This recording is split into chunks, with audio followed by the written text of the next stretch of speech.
prêcher, où je suis également de passage, mon frère, peut être profitable. Si seulement tu dresses l'oreille. Et cette opportunité que tu as également de te tenir en train de faire tes emplettes, alors que nous prêchons l'évangile, nous parlons de Jésus-Christ, mon frère, sache que c'est Jésus qui est encore qui est de passage comme au temps de Bartimée, et saisis cette opportunité pour un changement dans ta vie, pour une transformation dans ta vie. Pour qu'il y ait plus dans ta vie, s'il te plaît. Laisse-moi te dire une chose. Tout ce qu'on aspire sur cette terre des hommes, tout ce qu'on recherche, mon frère, n'est que vanité. Ce n'est que vanité parce que la Bible nous déclare en Matthieu 24, 35 que le ciel et la terre vont passer. Le beau ciel que nous voyons, qui s'assombrit ces temps-ci, voilà, mais qui demeure beau tout de même, bien aimé, va passer. Ça aura une fin. Son temps va passer. Et cette terre sur laquelle nous nous tenons, nous voyons de beaux reliefs. Voilà, nous prenons des photos de poses parce que nous apprécions le relief qui est très beau, les beaux arbres, les belles falaises, etc. mon frère, les beaux reliefs montagneux, voilà, les beaux endroits bien fleuris, etc. Bien aimé, la Bible nous dit que ces choses vont disparaître. Cette terre va disparaître. Il y aura une fin un jour. Quand les gens voient Dubaï, parce que c'est la ville la plus fréquentée au monde, visitée au monde, nous voyons des merveilles. Nous voyons de bels édifices. Alors un Américain me disait, nous disait comme ça, à un séminaire, que hôtel, je ne sais pas si c'est 7 étoiles ou bien combien là. Voilà. Il n'en a pas vu aux États-Unis. Hôtel qu'il n'a pas vu aux États-Unis. Il a vu ça à Dubaï. Où tu es là comme ça, tu vois la mer. Voilà. Tu vois la mer, tu vois vitres comme ça. Et c'est-à-dire, il y a les vitres qui sont là, dans l'hôtel. Et ça sépare la mer de l'hôtel. Vous voyez. Donc les gens sont extraordinairement forts. Les architectes et autres. Alors tu vois les poissons de la mer qui sont en train de nager comme ça et tu es dans l'hôtel. C'est merveilleux. À travers les vitres. Il est hôtel, il n'a pas vu aux États-Unis, il a vu ça à Dubaï. Alléluia. Il y a des merveilles sur la terre, de belles choses sur la terre, mon frère. Mais toutes ces choses-là, la Bible dit que ça va passer. Amen. On est en train de bâtir un édifice que j'admire toujours. La tour F. Ce n'est pas encore fini, mais quand tu vois la taille de l'édifice, la forme de l'édifice, mon frère, c'est impressionnant. Mais tout ça, là, la Bible me dit qu'un jour, ça va passer. Tout va passer. Comme la fumée qui se lève et qui passe. Bien aimé, la terre va passer. Et les Saintes Écritures nous disent encore que la vie de l'homme est comme la fleur qui tombe et qui sèche. Comme l'herbe également qui flétrit et qui sèche. Et qu'on met au feu pour briller. Bien aimé, nous sommes là pour un petit temps. La vie même elle est éphémère sur la terre. C'est pour un petit temps mon frère. Vanité de vanité. Tout est vanité. Comme disait l'Ecclésiaste. Et le plus petit, tout va passer. Même l'homme va passer. Et ça c'est pas moi qui vais te l'apprendre. Tous les hommes passeront.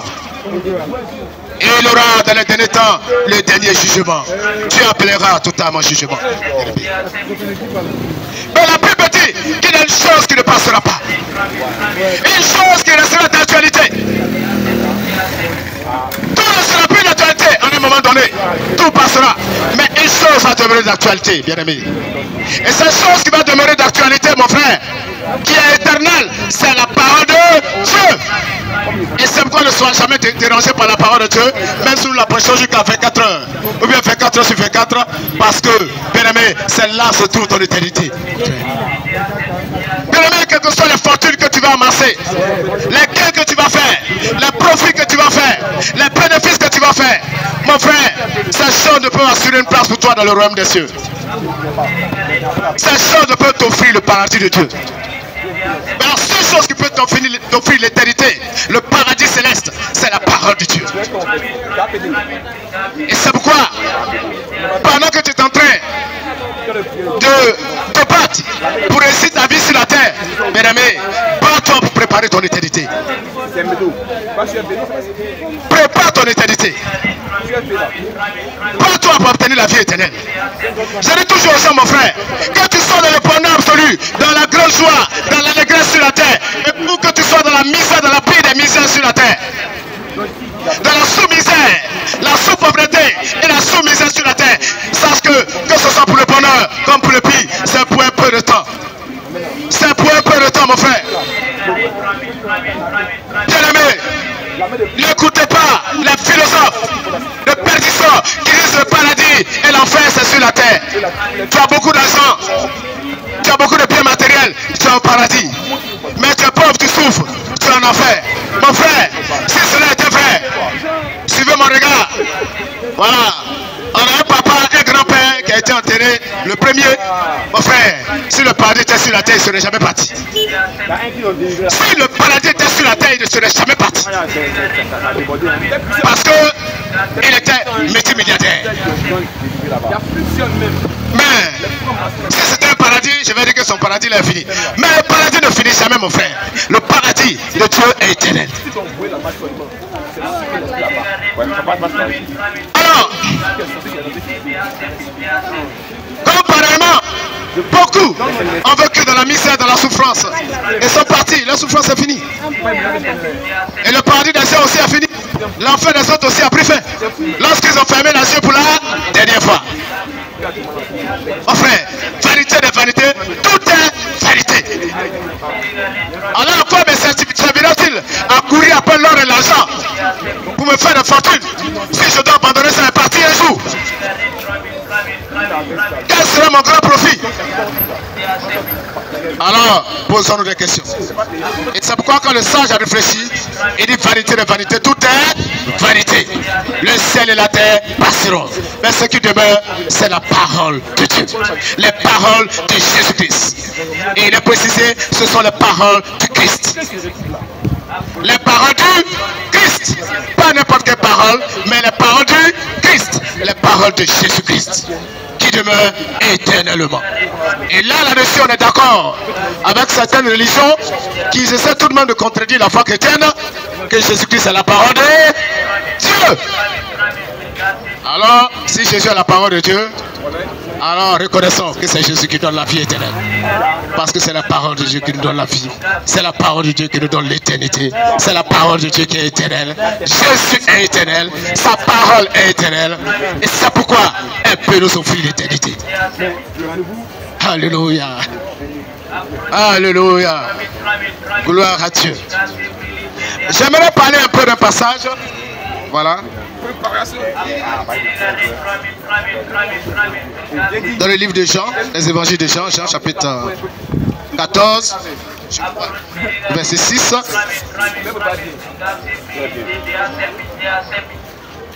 Jean chapitre 14, verset 6.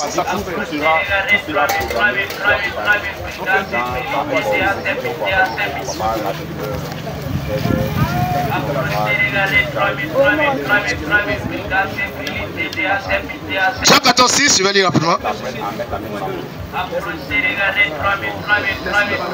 Jésus lui dit, je suis le chemin, la vérité et la vie. Nul ne vient au Père que par moi. On va aller un peu plus haut. Thomas lui dit, Seigneur, nous ne savons où tu vas. Comment pouvons-nous en savoir le chemin? Voilà. Jésus lui dit, je suis le chemin, la vérité et la vie. Nul ne vient au Père que par moi. Alléluia. Voilà, ce sont ici les paroles de Jésus-Christ. Une personne qui a marqué l'humanité.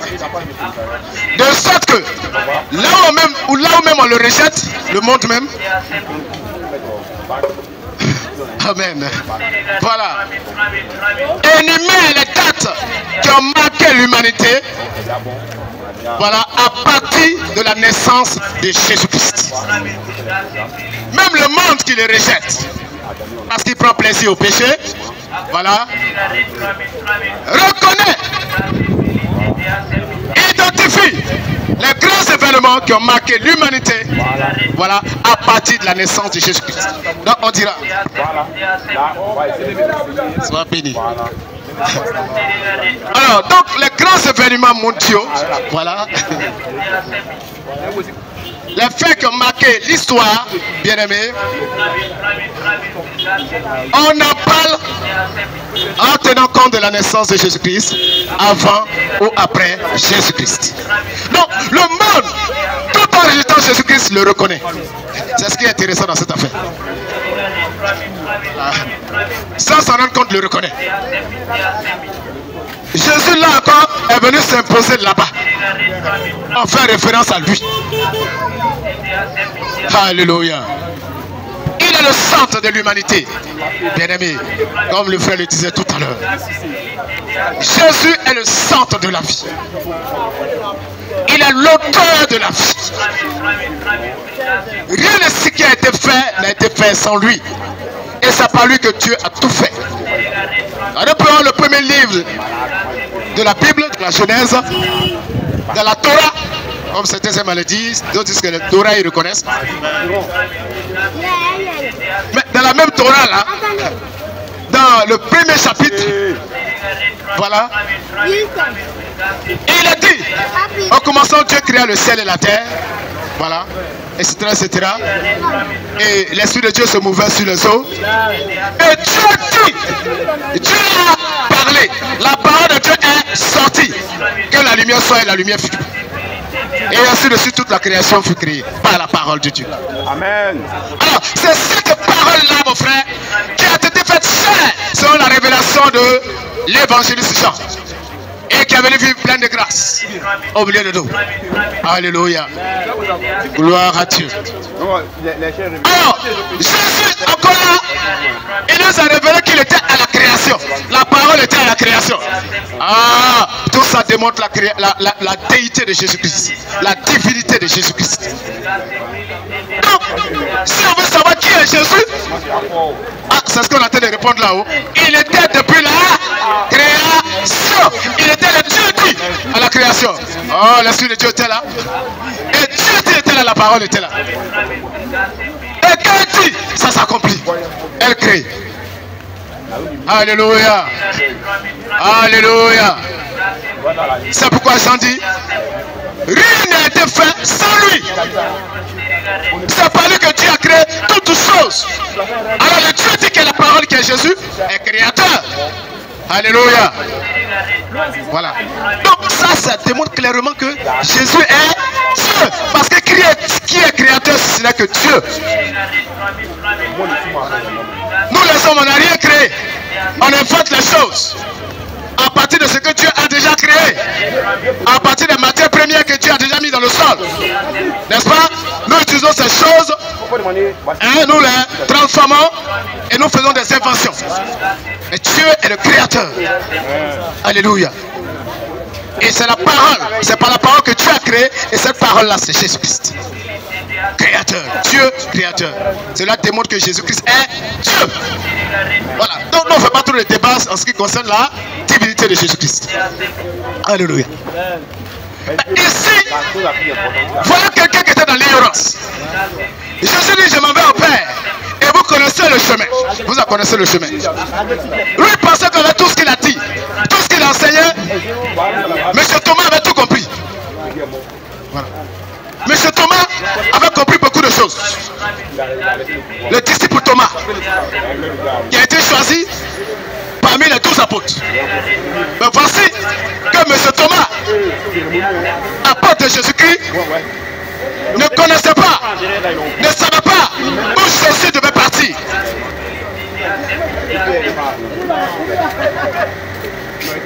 Alléluia. Il ne savait pas où Jésus allait partir après sa mission sur la terre.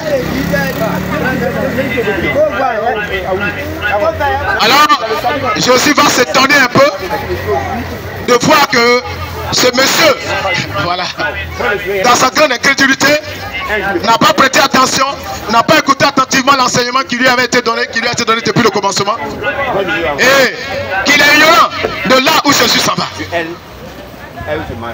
Alors, Et Jésus va lui dire, et il dit, comment nous pouvons savoir le chemin? Il dit cette question à Jésus.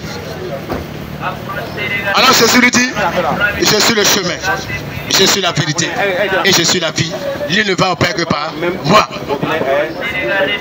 Thomas voulait connaître le chemin par lequel on passe par le ciel. Alléluia.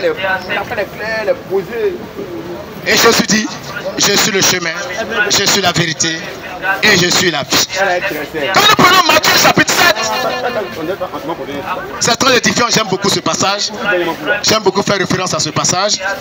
Parce que ce passage-là, véritablement, nous éclaire sur un fait.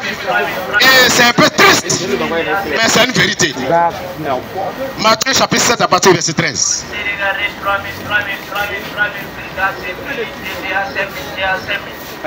Ce passage nous parle d'une vérité.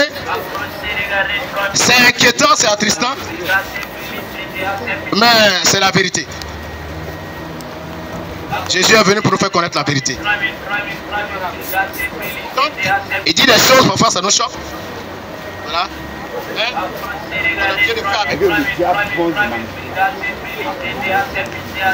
Parce que tout ce qui sort de lui, c'est la vérité.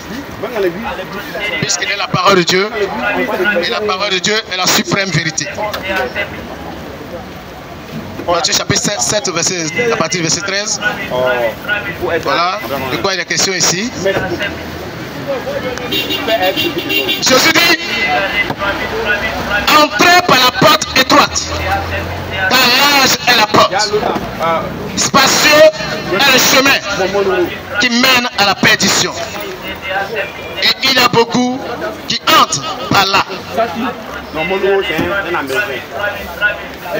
Mais étroite est la porte, resserrez le chemin qui mène à la vie, et il y en a peu qui les trouvent. Alléluia. Ici, Jésus nous révèle un fait. Et dit, il y aura beaucoup de personnes en enfer. Et plus que dans le paradis de Dieu. Les hommes seront plus nombreux en enfer que dans le paradis de Dieu. C'est pourquoi Jésus a dit, depuis le temps de Jean-Baptiste jusqu'à maintenant, le royaume de Dieu est forcé et ce sont les violents qui s'en appartent. Parce qu'il y a peu de place, mon frère. Peu de place dans le chemin aussi, large. C'est à la fin de porte et c'est un chemin. Alléluia. C'est une route, c'est une voie. Voilà.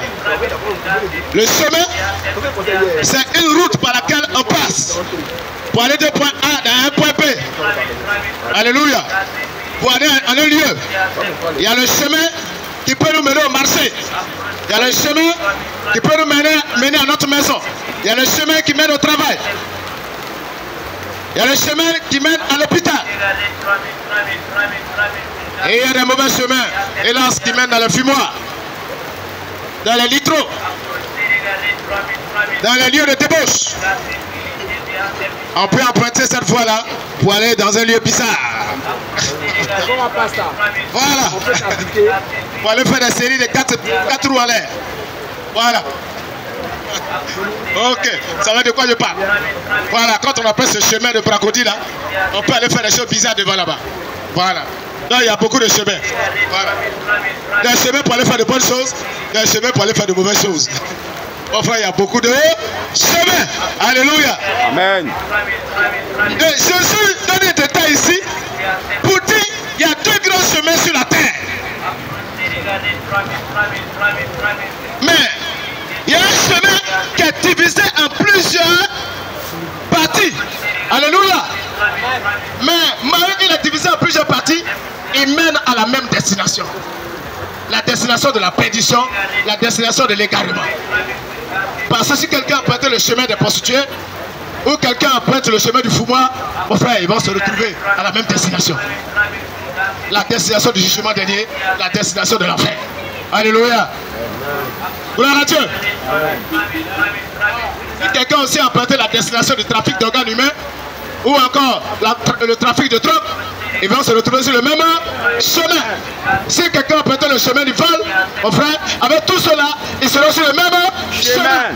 Voilà, à la même destination.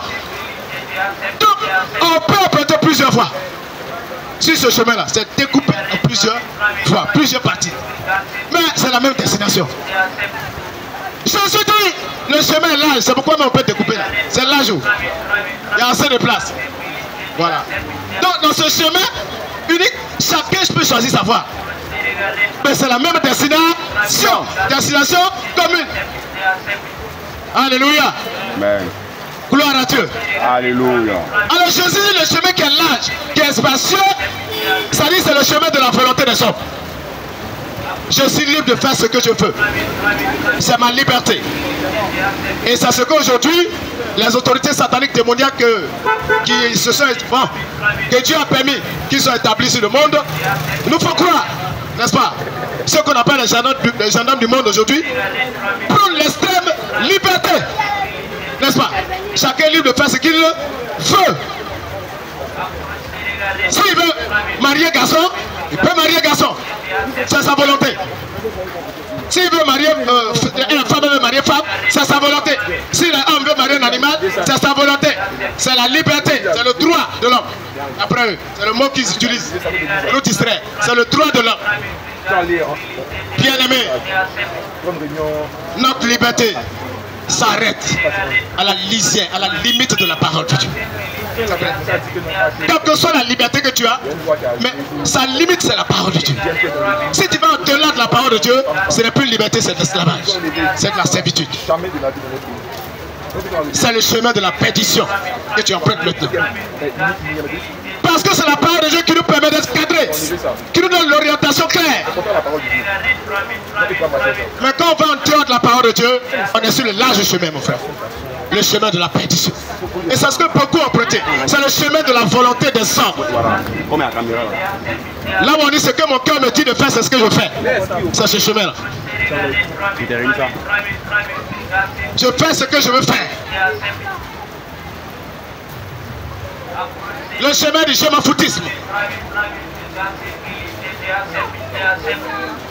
Ouais. Le chemin du tout est permis. Mais la Bible dit tout n'est pas utile. Tout ne peut pas nous aider. Tout ne peut pas nous arranger. Tout n'est pas bon pour nous. Frère. Le chemin de la volonté des hommes. La Bible nous dit que la volonté de l'homme n'est pas la volonté de Dieu, n'est pas celle de l'Esprit de Dieu. Alors, le chemin de notre volonté nous conduit à l'égarement, mon frère. Nous conduit à la catastrophe. Nous conduit au regret. Jésus dit, le chemin qui est large et spacieux, là où les gens y vont, nombreux, où les enfants, ils font ce qu'ils veulent. Ils veulent. C'est le chemin de la perdition. Derrière ce chemin, la destination finale, c'est la mort. La destination finale, c'est le dernier jugement. C'est la colère de Dieu. C'est le jugement terrible de Dieu. Derrière ce chemin se trouve le feu de l'enfer. Ce que j'appelle la prison éternelle de Dieu. C'est la sanction suprême. Ok. Comment? Mais ce chemin il est large, il est spacieux. Et Jésus précise que beaucoup d'hommes ont choisi ce chemin. Bien aimé, si nous voulons voir, nous voulons faire un récapitulatif, une estimation. Combien de personnes ont accepté l'évangile aujourd'hui?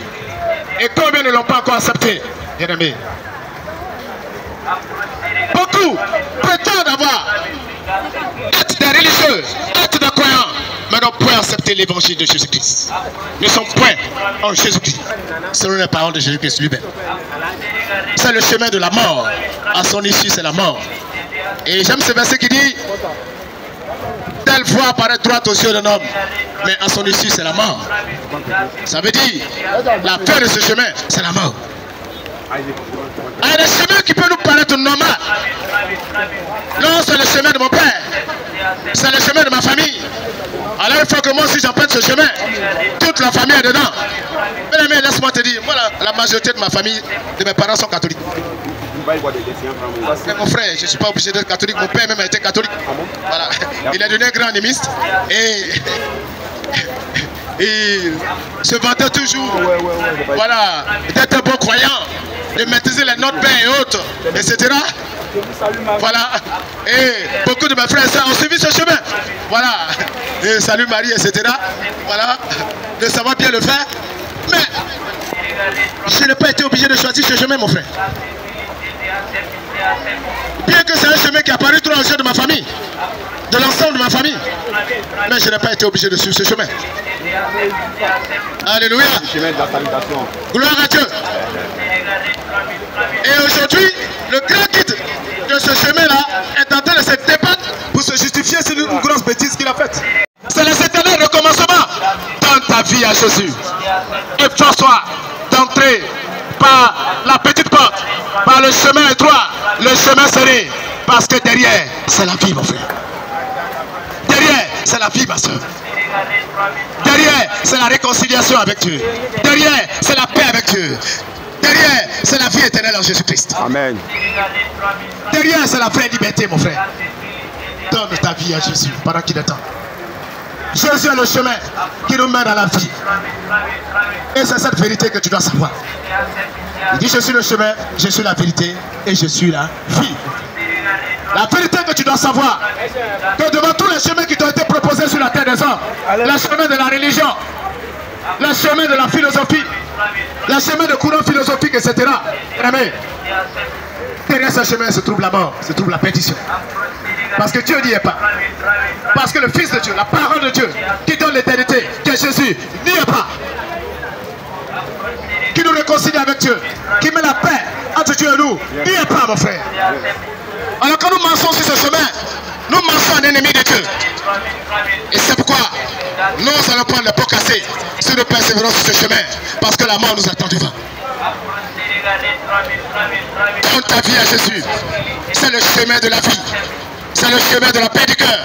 C'est le chemin de la véritable joie de vie. Bien-aimé, ce n'est pas dans les bars, dans les litros que se trouve la vie. D'ailleurs, dans ces lieux, on y trouve la désolation. On voit des gens, des jolis garçons, des jolies femmes, tout quoi fait la torture, la carrosserie, la peinture, du vin, le vin en fait la rouge à lèvres, etc. Bien-aimé. Ces lieux ne sont pas des lieux de bonheur, ne sont pas des lieux de vie, c'est des lieux de mort. C'est des lieux de souffrance. Donne ta vie à Jésus.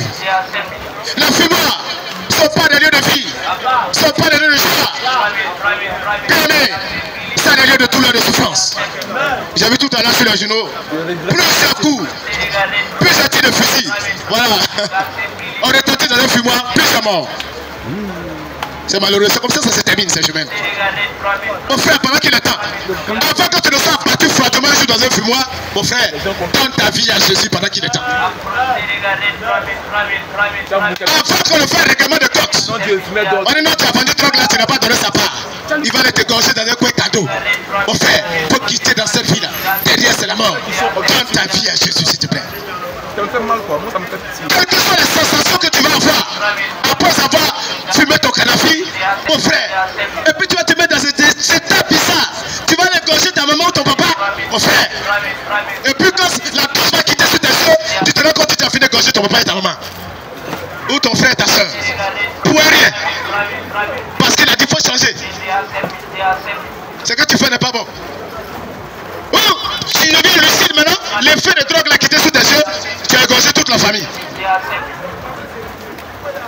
Mon frère, cette vie-là, il faut quitter dedans. S'il te plaît. Quelles que soient les sensations que ça te donne, c'est éphémère. Un ami m'a dit, ah, j'avais un grand projet avec un grand homme politique de ce pays. Je comptais vraiment sur lui pour réussir ma vie. Voilà. Parce que j'ai des diplômes, je ne travaille pas. Je ne comprends pas à faire là. Et donc, on m'a mis en contact de ce cousin, m'a mis en contact avec lui. Et je devais faire un corps de soutien. Créer une organisation de soutien. Voilà sa personne. Voilà, en tant que candidat à la République. Et je crois que j'allais avoir travail. Ça, non seulement dans la première rencontre, j'allais avoir un peu d'argent. Qui allait me permettre de vraiment éteindre un peu peu le feu qu'elle a. Diminuer le feu qu'elle a. Et puis, bon, je sais que j'allais avoir travail, un bon travail. En tout cas, c'est quelqu'un de très intelligent, très éloquent. Quand il a pris la parole même au funérail de ce dernier-là, les gens ont acclamé. Voilà. Et les gens cherchent à prendre son contact parce qu'il sait parler. Il a l'art de la parole, l'art oratoire. Un jeune frère. On est content sur ce monsieur-là pour se réaliser. Mais à quelques jours de la rencontre, le monsieur tombe et meurt. Alors il était très abattu, très attristé. Et il s'est jeté dans la boisson. Et qui n'était pas un ivrogne. Il a commencé à être ivrogne un temps. Pour pouvoir oublier un peu le souci. Ces inquiétudes, ce chagrin qui était là. Alors, il me dit, pasteur, quand la dose passe, je me rends compte que mon problème est devant moi. La boisson n'a pas pu régler. Alléluia. Comment on dit, les fortes doses d'alcool, c'est ça, les fortes doses d'alcool n'ont pas pu régler mon problème. Je suis la vis-à-vis de mon problème, on se regarde. Alléluia. Bien aimé, quelles que soient les sensations fortes que tu vas te prendre, oh, tu vas te procurer par ces choses, cigarettes, boissons, alcool, drogue, mon frère, ça ne peut pas résoudre ton problème. Au contraire, ça va t'enfoncer davantage. Oui. Je t'encourage à donner ta vie à Jésus. On m'a conté l'histoire d'un homme qui a été détruit comme ça par l'alcool. Il était directeur d'école. Un homme qui était respecté. Et il est entré dans un village, on l'a envoyé dans un village, on l'a fêté dans un village. Et dans le village, il s'est fait des amis. Mais malheureusement, de très mauvais amis. Voilà. Un club de litro. Voilà. Le koutoukou, tout ça, tout ce qu'on connaissait comme boisson différente. Alors le monsieur, on ne sait pas, c'est certainement un sort qui lui a été lancé, puisqu'il l'aimait. Il aimait la chose. Donc Satan a scellé ça dans un envoûtement pour lui. C'est qu'il aimait là. Satan a scellé ça bien pour lui. Voilà. Affaire de poisson là. Alors il était envoûté pour finir par la boisson qu'il aimait. Et qu'est-ce qui se passe? Quand il va en ville prendre son salaire et qu'il arrive comme ça, si son groupe est au courant qu'il est arrivé, s'ils l'ont récupéré à la sortie de la voiture, c'est fini. C'est fini. C'est vrai, sa femme va griller galette pour nourrir la famille. Parce que quand ils arrivent, il y a un tic. Il y a un tic, pardon. Ils ont un tic. J'ai oublié un peu. Hein. Voilà. Mais ça fait rire. Ça fait rire. Le tic. Donc, il y a le mot qui dit, quand il entend le mot et puis il donne la réponse. Mais ça fait rire. J'ai oublié un peu. Voilà, on va passer là-dessus. Alors, quand il descend, on fait le tic et puis il répond. Et puis on le récupère directement au litro club. Alors, il va boire. À un moment donné, il pouvait même plus. C'est-à-dire qu'il n'a qu'à sortir au terre de poisson là, c'est ma KO. Il est parti. Il sent le deuxième, il est KO. Ça, c'est l'effet de l'envoûtement. Et quand il tombe KO comme ça, sa poche à la disposition de ses mauvais amis qui sont là. Donc, si sa femme n'est pas vite venue pour le récupérer dans le litro là, mon frère, peut-être dans son salaire de directeur là, c'est 10 000 francs qui va rester dans sa poche. Voilà. Un 10 000 francs qui va rester dans la poche là, ou un 20 000 francs si sa femme a beaucoup de chance. C'est un 20 000 on va pouvoir récupérer. Et 20 000 francs qu'elle a récupéré du salaire du directeur de son mari, elle va le griller galette pour le nourrir lui-même et nourrir les enfants. Voilà, mon frère. Les conséquences de cette vie. Et le monsieur a vécu malheureux comme ça, malheureux, tout son temps, puisqu'il n'a pas accepté l'évangile. Je sais qu'on lui a prêché l'évangile, mais il n'a pas accepté. Alors il est resté dans son état d'envoûtement jusqu'à sa mort. Il est mort comme ça dans la misère, sans pouvoir réaliser quoi que ce soit. Un directeur d'école. On appelait monsieur avec respect. Monsieur le directeur. Mais il était pire que misérable. Alléluia. Sa vie était tombée tout bas. Sa vie n'était pas à la mesure du titre qu'il avait. Il eut une vie de malheureux, de clochard, de plus que clochard, de sous-clochard, si on veut dire. Et beaucoup sont comme ça, liés par le diable, liés par les vices, liés par la drogue, liés par la cigarette, liés par l'alcool. Esclave de ces choses. Mon frère, donne ta vie à Jésus, s'il te plaît. Pour d'autres, liés par la masturbation, liés par le vol, liés par le mensonge. Il y a des personnes, Même s'il a tout. Mais petit truc de son ami, 100 francs de son ami, il va aller voler ça. C'est quelle puissance. Tu as aimé le voler quand Satan t'a attaché avec, tu ne peux plus laisser. Alléluia. Et les gens disent non, c'est kleptomanie. Non, certainement tu as aimé. Et Satan a scellé ça pour toi. Alléluia. Gloire à Dieu. Mon frère, c'est une vie d'esclave. Jésus seul. Et c'est les esprits qui sont à la base de ces choses. Et la Bible dit que Jésus est le Père des esprits. Tout pouvoir lui a été donné dans le ciel et sur la terre. Les esprits démoniaques, bien aimé, leur pouvoir est limité. Leur pouvoir, c'est sur les hommes incrédules sur la terre ici. Ils n'ont reçu aucun pouvoir depuis le ciel. Alléluia. Ils n'ont pas le pouvoir d'opérer dans le ciel. Et ils n'ont pas tout pouvoir sur la terre. Mais ils ont le pouvoir sur ceux qui se sont donnés à eux, ceux qui les reconnaissent, ceux qui les adorent, ceux qui les célèbrent. Bien-aimés, le pouvoir de ces esprits qui envoûtent les gens, qui lient les gens, qui mettent les gens dans l'esclavage est limité. Mais le pouvoir de mon Jésus est tout puissant. Et ton pouvoir est limité, mon frère. C'est pourquoi c'est lui seul qui a la solution à ces problèmes. Donne ta vie à Jésus. C'est lui qui a reçu tout pouvoir au ciel, tout pouvoir sur la terre. Alléluia. Donne ta vie à Jésus. Donne ta vie à Jésus. Il est la vérité. Il est la vérité. Je dis toujours que mon frère, il y a beaucoup de dieux. Il y a un seul véritable Dieu qui a fait le ciel et la terre. Mais les hommes se sont attribués beaucoup de dieux. Ils se sont fait beaucoup de dieux dans les eaux, dans les bois sacrés, dans les pierres, dans les collines, dans les montagnes, etc., etc., mon frère. Mais ces dieux que j'ai cités là n'ont pas créé le ciel et la terre.